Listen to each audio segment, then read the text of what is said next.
Hello students. सो यहाँ पे again question discuss करेंगे जो हमारा पेपर बचा हुआ था। काफ़ी सारे स्टूडेंट्स पहले ये पूछ रहे थे कि किस पेपर की ये क्वेश्चंस हैं। तो 11/3/2020 का जो टेस्ट पेपर हुआ था एलन का, उस टेस्ट पेपर का हम यहाँ पे डिस्कशन करेंगे। नीचे से डिस्कशन करना स्टार्ट करेंगे। क्वेश्चन नंबर 180 जो कि आपका ईसीजी का जो है, वहाँ से ये क्वेश्चंस लिया गया है कि जो आपकी ऐसी कौन सी वेव है जिसमें डीपोलराइजेशन ऑफ द एट्रिया होता है। तो PQRST, तो डीपोलराइजेशन से ही स्टार्टिंग होती है। तो जो डीपोलराइजेशन ऑफ एट्रिया है वो आपका पी वेव में यहाँ पे रिप्रेजेंट होता है। Depolarization of the atria is in P wave. So question number 180, the correct answer is fourth. चलिए नेक्स्ट क्वेश्चन देखेंगे। Among of the following which one is not a mode of transmission of HIV। यहाँ पे चार option दिए हैं, आपको चार option में से ये फाइंड आउट करना है कि इनमें से कौन सा HIV का मोड ऑफ ट्रांसफर नहीं है। ओके, पहला है transfusion of contaminated blood. Contaminated blood से ट्रांसफ्यूजन मीन्स जो इन्फेक्टेड ब्लड है अगर हम उसको किसी को देंगे बिल्कुल ट्रांसफर होगा। Sharing of infected needles, infected needles को अगर शेयर करेंगे बिल्कुल होगा। Shaking hand with infected person, कभी भी किसी भी इन्फेक्टेड पर्सन से हैंडशेक करने से ये HIV वायरस यहाँ पे एक से दूसरे में ट्रांसफर नहीं होता है। तो यही आपसे पूछा था। So question number 179, the correct answer is third. Next देखेंगे question number 178, ionisation radiation that cause cancer, ionisation radiation that cause cancer dash and non ionising radiance that cause cancer dash, select the options which correctly fills A and B. Means आपको ionising radiation का नाम बताने हैं, non ionising radiations के आपको नाम बताने हैं। ए और बी आपका वही है। तो आयनाइजिंग रेडिएशन की अगर मैं आपसे कहूँ तो आयनाइजिंग रेडिएशन आपकी एक्सरे होती हैं, जबकि यूवी रेज, गामा रेज की अगर हम बात करें ये आपकी नॉन आयनाइजिंग रेडिएशंस में आती हैं। तो एक्सरे और यूवी रेज आपको जहाँ ऑप्शन में दिखे वो ऑप्शन सही है। 178 का हिसाब से हमको सेकंड ऑप्शन यहाँ पे करेक्ट मिलता है। चलिए question number 177, euro 6 norms, euro 6 norms on all vehicles in India is implemented in, ये कब लगाया गया। तो अगर इसकी बात करें तो ये कब से लागू होगा, तो ये लागू हो चुका है अप्रैल 2020 से ये स्टार्ट हो चुका है। यूरो 6 नॉर्म्स ये इंडिया में अप्रैल 2020 से स्टार्ट होना था।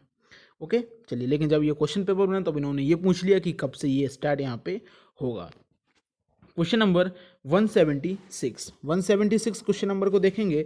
Succession starts on a bare area, bare area पर सक्सेशन स्टार्ट हुआ। Choose the habitat where primary succession can start, आपको इनमें से ऐसा एरिया बताना है जहाँ पे प्राइमरी सक्सेशन यहाँ पे स्टार्ट हो सके।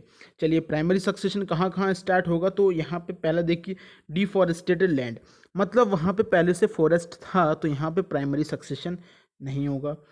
कूल्ड लार्वा, बिल्कुल सही बात है, अभी लार्वा जो है वो बिल्कुल ठंडा हुआ है, अब यहाँ पे सक्सेशन जो होगा उस सक्सेशन को हम कहेंगे प्राइमरी सक्सेशन। तो आपका एक बी ऑप्शन हो जाता है। फायर्ड फॉरेस्ट, जंगल में आग लग चुकी है, अब वहाँ पे जो नए और पेड़ आएंगे वो प्राइमरी सक्सेशन से नहीं, वहाँ पे सेकेंडरी सक्सेशन से आएंगे। Newly created pond, newly created pond में जो भी अब यहाँ पे ग्रोथ होगी प्लांट्स की, एनिमल्स की, जो यहाँ पे आएंगे बैक्टीरियाज, ये आपके प्राइमरी सक्सेशन होंगे। तो आपका एक बी हो गया, आपका डी हो गया। बेयर रॉक्स, बेयर रॉक्स में आपको मालूम है प्राइमरी सक्सेशन होता है। तो तीन है जिसमें प्राइमरी सक्सेशन होगा, बी डी ई, और इस हिसाब से आपका थर्ड ऑप्शन यहाँ पे करेक्ट होगा। चलिए क्वेश्चन नंबर 175 में आपके साथ यहाँ पे देखूंगा। In aquatic ecosystem the limiting factor for the productivity is, ये हमेशा याद रखना कि एक्वेटिक इकोसिस्टम में जो लाइट होती है वो आपकी एक लिमिटिंग फैक्टर होती है, क्योंकि लाइट एक्वाटिक इकोसिस्टम में समुद्र में ज़्यादा अंदर तक नहीं पहुंच पाती है, ज़्यादा अंदर तक लाइट यहाँ पे नहीं पहुंच पाती। तो एक्वाटिक इकोसिस्टम में जो लाइट होती है वो आपका यहाँ पे लिमिटिंग फैक्टर का वर्क करती है। चलिए क्वेश्चन नंबर 174 देखेंगे जल्दी से। Which parameter are used for the tiger census, NCERT से क्वेश्चन उठाया गया है, एनसीईआरटी से है ये क्वेश्चन, बाहर से क्वेश्चन नहीं है। बिल्कुल नीचे ये लाइन लिखी होगी जब वो पैराग्राफ खत्म हो रहा होगा आपका इमिग्रेशन के आगे का, कि which parameter are used for tiger census in our country national park and sanctuary. तो हम पग मार्क्स और उसका फीकल पैलेट्स और कैमरा ट्रैप्स, ये तीनों हम यहाँ पे देखते हैं कि आपको जब टाइगर्स की जनगणना हम करते हैं, जैसे कि इंसानों की जनगणना तो आप घर में जाके उनसे पूछ पूछ के कर सकते हैं, लेकिन इतने बड़े जंगल में आप टाइगर्स की जनगणना कैसे करेंगे। तो हर टाइगर का जो पग मार्क्स और फीकल पैलेट्स जो होता है वो अलग होता है, उसकी बेसिस पे हम यहाँ पे उनका टाइगर सेंसस करते हैं। तो इसका करेक्ट आंसर है फोर्थ, ऑल ऑफ दीज। चलिए question number 177, which of the following animal taxa has the maximum percentage of the species in work of extension. इनमें से किस एनिमल टैक्सा में सबसे ज़्यादा एक्सटेंशन के होने वाले एनिमल्स की आपको देखेगी। तो आपको मालूम है कि सबसे ज़्यादा अगर कोई एक्सटेंशन पे इस समय है तो वह है आपके एम्फीबियंस इन सब में। तो the correct answer is amphibian. तो सारे के सारे क्वेश्चन जितने आपको इस पेज पे दिखे, आपका एक भी क्वेश्चन एनसीईआरटी के बाहर से नहीं था। अगर आप बायोलॉजी की एनसीईआरटी पे फोकस करें होते तो आपको सारे आंसर यहाँ पे मालूम थे। और एनसीईआरटी बेस्ड ही आपको यहाँ पे पेपर नीट का भी दिखेगा, देखना। चलिए बहुत ही अच्छा क्वेश्चन है। The rate of biomass production by the autotrophs which become available for the consumption of the heterotroph, it is termed as. दो प्रकार की प्रोडक्टिविटी आपने पढ़ी होगी, नेट प्राइमरी प्रोडक्टिविटी एक पढ़ी होगी, ग्रॉस प्राइमरी प्रोडक्टिविटी। तो नेट प्राइमरी प्रोडक्टिविटी अब जितनी हमारे लिए यूज़ में बची हुई है, और नेट ग्रॉस प्राइमरी प्रोडक्टिविटी जितनी हमने यहाँ पे बनाई है। तो हमसे पूछा है कि हेटेरोट्रॉप के कंजप्शन के लिए जितनी अब एनर्जी बची हुई है उस प्रोडक्टिविटी को हम क्या कहेंगे। तो उसको हम कहेंगे नेट प्राइमरी प्रोडक्टिविटी। क्या कहेंगे हम उसको? Net primary productivity. जबकि ग्रॉस प्राइमरी प्रोडक्टिविटी हम किसको कहते हैं? नेट प्राइमरी प्रोडक्टिविटी जो हेटेरोट्रॉप्स यूज़ करे प्लस रेस्पिरेटरी लॉस, जो कि प्लांट ने रेस्पिरेशन के टाइम में एनर्जी यूज़ की थी, अब वो कुछ बचा के तो रखेगा, अपना खुद का नुकसान तो लेगा।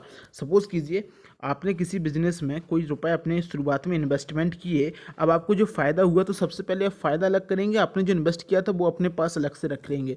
तो आपको जो फ़ायदा हुआ वो नेट प्राइमरी प्रोडक्टिविटी है, और जो टोटल इनकम हुई आपका ना प्रॉफिट निकाला और जो फ़ायदा हुआ वो है आपकी ग्रॉस प्राइमरी प्रोडक्टिविटी। तो 172 the correct answer is second. चलिए question number 171, autecology does not refer the ecological study of. Autecology does not refer the ecological study of. Autecology को हम does not refer the ecological study of an organism, population, biotic community या organism. तो किसी भी community का ये नहीं होता है, ये किसी कम्युनिटी के बारे में नहीं होता, ये किसी ऑर्गेनिज्म या उस ऑर्गेनिज्म की पॉपुलेशन की अगर हम स्टडी करें तो हम उसको कहते हैं ऑटिकोलॉजी। लेकिन किसी कम्युनिटी में डिफरेंट डिफरेंट टाइप्स के ऑर्गेनिज्म होंगे जिसको हम यहाँ पे सिन इकोलॉजी कहते हैं। क्या कहते हैं? सिन इकोलॉजी। तो यहाँ पे ये गलत हो जाता है। 171 का the correct answer is third. चलिए क्वेश्चन नंबर 170, यहाँ पे एक आपको ये दिया गया, आप सबको मालूम है ये धतूरा है। धतूरा ये तो आप लोगों ने देखा ही होगा, महाशिवरात्रि में तो बहुत से लोगों ने इसको देख रखा होगा। ये फ्लावर से ही आपको मालूम चल रहा है कि ये किसका प्लांट है, धतूरा का। आंसर लगाइए और आगे बढ़िए, +4 मार्क्स। एक 3 डायग्राम इस ह्यूमन हेल्थ एंड डिसीज में ये दिए गए। ये तीनों डायग्राम्स में से आपको कैनाबिस सटाइवा, पॉपी प्लांट्स, धतूरा, इन सब के तीनों के डायग्राम्स जो हैं वो आपको आने चाहिए, और अपडेटेड डायग्राम। अपडेटेड डायग्राम मैं इसलिए कह रहा हूँ क्योंकि एनसीईआरटी ने डायग्राम अपडेट कर दिया है। यहाँ पे कैनाबिस सटाइवा का जो केमिकल फॉर्मूला वाला जो मॉर्फिन का वहाँ पे डायग्राम बना हुआ था, ये सारे के सारे डायग्राम एनसीईआरटी ने वहाँ पे अपडेट कर दिए हैं। जिसके पास अपडेटेड एनसीईआरटी नहीं है तो अपडेटेड एनसीईआरटी से वो डायग्राम देख के ही जाए नीट एंट्रेंस एग्जामिनेशन में। चलिए question number 169, in the list given below identify the infectious disease. Identify the infectious disease. आपको इन्फेक्शियस डिसीज यहाँ पे फाइंड आउट करनी है। कैंसर, इन्फ्लुएंजा, एलर्जी या स्मॉल पॉक्स, इनमें से कौन कौन सी आपकी यहाँ पे इन्फेक्शियस डिसीज हैं? बताइए, जल्दी बताइए। चलिए कैंसर आपकी इन्फेक्शियस डिसीज नहीं है। आप कैंसर पेशेंट से मिल सकते हैं, आराम से हाथ मिलाइए, कुछ भी कीजिए, गले मिलिए, ये नहीं होगी।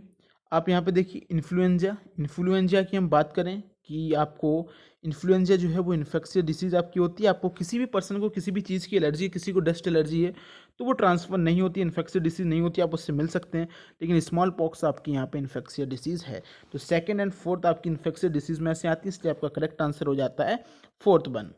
चलिए क्वेश्चन नंबर 168 को देखेंगे। Question number 168, auto immunity disease is caused by. Auto immunity, auto means खुद को, इम्यूनिटी मीन्स खुद के अगेंस्ट। अगर हम खुद के अगेंस्ट कोई चीज़ करने लगे तो उसको हम कहेंगे, जैसे हम खुद को मानने लगे ऑटो किल, हम खुद की चीज़ों को तोड़ने लगे तो खुद को नुकसान कर रहे हैं, उसी को हम कहते हैं। तो इम्यूनिटी का वर्क होता है कि दूसरे पैथोजेंस को, दूसरे बैक्टीरिया वायरस जो हमारे बॉडी पे अफेक्ट कर रहे हैं उनको मारना। लेकिन जब वो खुद की सेल्स को मारने लगे तो हम उसको कहेंगे ऑटो इम्यूनिटी। तो ऑटो इम्यूनिटी क्या होती है? The ability of the immune cell to damage self cells, बिल्कुल सही है। नेक्स्ट देखिए, ability of immune cell to discriminate between self and non self cell, बिल्कुल गलत है। यही एबिलिटी यहाँ पे खत्म हो जाती है। तीसरा देखिए, inability of immune cell to damage cell representing the foreign antigen। ये यहाँ पे गलत हो जाता है, डैमेज सेल्फ सेल्स को, लेकिन रिप्रेजेंटिंग द फॉरेन एंटीजन ये गलत है। Inability of immune cells in distinguishing self cells from non self cells, बिल्कुल सही बात है। इसमें यही होता है कि वो सेल्फ की सेल्स को नहीं पहचान पाती हैं दूसरे सेल्स के प्रेजेंस में। तो इसका करेक्ट आंसर होता है आपका first. Bad ozone is present in, bad ozone किस रीजन में प्रेजेंट है? तो ट्रोपोस्फियर में आपकी बैड ओजोन प्रेजेंट है। आप इसको हाईलाइट कर सकते हैं क्वेश्चन को, अच्छा क्वेश्चन है कि ये कभी नॉर्मल जीके टाइप का क्वेश्चन डाल दिया भैया। तो bad ozone is present in troposphere.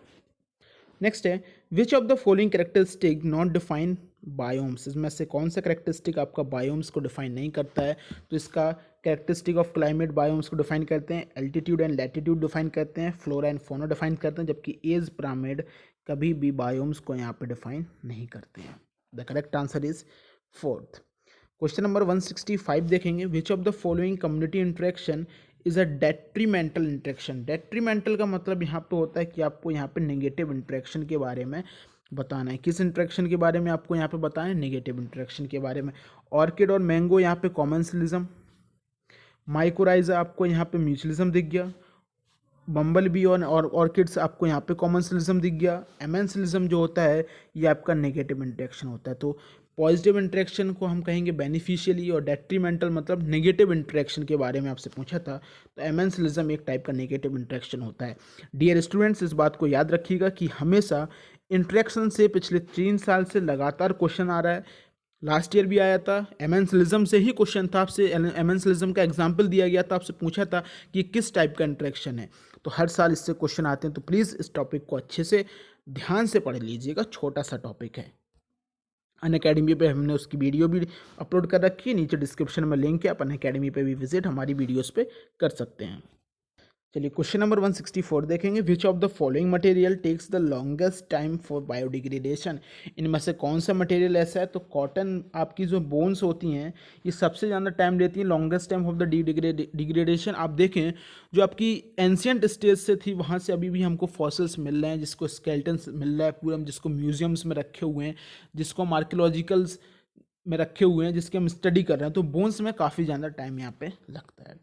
Next यहाँ पे देखिए, the graph given below which habitat have the maximum species diversity. इसमें से कौन सी हैबिटाट ऐसी है जिसमें मैक्सिमम स्पीसीज डाइवर्सिटी यहाँ पे पाई जा रही है?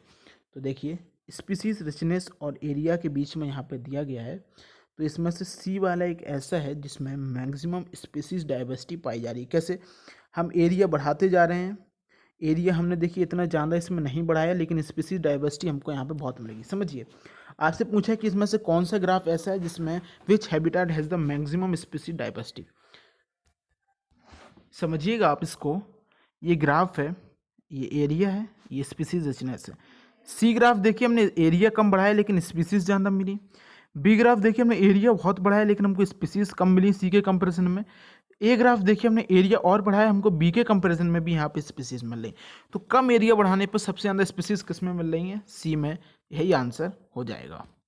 नेक्स्ट है, टेरेस्ट्रियल इकोसिस्टम में मेजर कंडक्ट्स कौन होते हैं जो एनर्जी ट्रांसफर का? तो टेरेस्ट्रियल इकोसिस्टम के लिए डेट्राइटस फूड चेन, और एक्वाटिक इकोसिस्टम के लिए ग्रेजिंग फूड चेन जो होती है वो मेजर सोर्स होती है। कंडक्ट्स का मतलब होता है यहाँ पे सोर्स। ओके, तो मैं अभी यहाँ तक ही आपके साथ क्वेश्चन डिस्कस करूँगा। अगर आपको ये डिस्कशन अच्छा लगा हो तो वीडियो को लाइक कीजिएगा, कमेंट कीजिएगा, और बाकी का डिस्कशन हम इसका पूरा करेंगे नेक्स्ट वीडियो में। और मैं कोशिश करूँगा कि मैं पूरा डिस्कशन कर सकूँ, ज़्यादा से ज़्यादा स्टूडेंट्स इसमें जुड़ें, इसलिए आप लोग इसको शेयर भी कीजिएगा। बाकी आप वीडियो लेक्चर्स नीचे अनअकैडमी पे हमारे देख सकते हैं, इंस्टाग्राम पे फॉलो कर सकते हैं। Thank you.